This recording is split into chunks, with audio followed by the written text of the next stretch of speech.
បាទជំរាបសួរបងប្អូនអរគ្នាបាទសម្រាប់បងប្អូនណាដែលចង់ចេះរលួយតាមប្រព័ន្ធ digital ប្រព័ន្ធ online តាមទូរស័ព្ទដៃឬក៏កុំព្យូទ័របងប្អូនអាចរៀនវគ្គសិក្សារបស់ admin បានណាបាទបងប្អូនអាចឆាតចូល page របស់ admin បានឬក៏ចូលមើលនៅលើ website របស់ admin នេះសម្រាប់ពលមានលម្អិតបន្ថែមអញ្ចឹងណា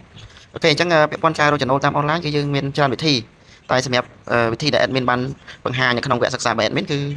ពាក់ព័ន្ធមួយកម្មវិធីកុំព្យូទ័រពាក់ព័ន្ធមួយការលក់ license លក់ account license ផ្សេងៗជាច្រើនទៀតអញ្ចឹងណាបាទអញ្ចឹងនេះដែល admin លក់ប្រចាំថ្ងៃបងប្អូនមើលទៅ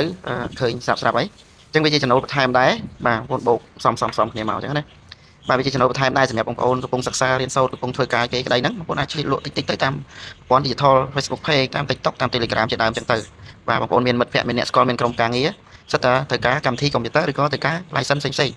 អញ្ចឹងកុំឲ្យខាតបងប្អូនមានសេវាកម្មហ្នឹងទៅបងប្អូនអាចលក់ចែកជូនពួកគាត់ប្រើហើយយើងក៏បានចំណេញអញ្ចឹងណាជៀសវាងពួកគាត់ទៅទិញគេគាត់បាទពួកគាត់មកទិញយើងហើយបានតម្លៃសមរម្យណាមួយអញ្ចឹងទៅអូខេអញ្ចឹងបងប្អូនបានចំណូលបន្ថែមបាទហើយនេះ admin បានដាក់ license ជូនបងគឺបាទគឺតាម plate ទេគឺបាន$10ហ្នឹងបាទអញ្ចឹងបងប្អូនអាចឆ្លៀតទៅរៀនជំនាញកម្មវិធីកុំព្យូទ័រហ្នឹងបាទនៅក្នុងវគ្គសិក្សា admin មានមួយឈុតធំតែម្ដងណាបាទពាក់ព័ន្ធកម្មវិធីកុំព្យូទ័រហៅហែហ្នឹង license ផ្សេងៗហ្នឹងបាទអញ្ចឹងបងប្អូនអាចរៀនចេះទៅបងប្អូនអាចចាប់ផ្ដើមដាក់លក់ទទួលបានប្រាក់ចំណូលទទួលបានលុយកាក់ប្រចាំថ្ងៃអញ្ចឹងណាបាទអូខេហើយបងប្អូនអាច join link ខាងលើឬក៏ខាងក្រោមហ្នឹង admin នឹងដាក់ link គ្រប់ channel របស់ admin អញ្ចឹងបងប្អូនអាចតាមដានព័ត៌មានបន្ថែមអូខេឬក៏ឆាតមក page admin មកបាទឆាតមក page admin ក៏បានឬក៏ Telegram admin ក៏បានដែរហ្នឹងហើយអូខេបងប្អូនចាប់អារម្មណ៍ចង់រៀនរកចំណូលតាម online ពិតប្រាកដលុយចូលកុងធនាគារយើងពិតជាក់ស្ដែងប្រចាំថ្ងៃ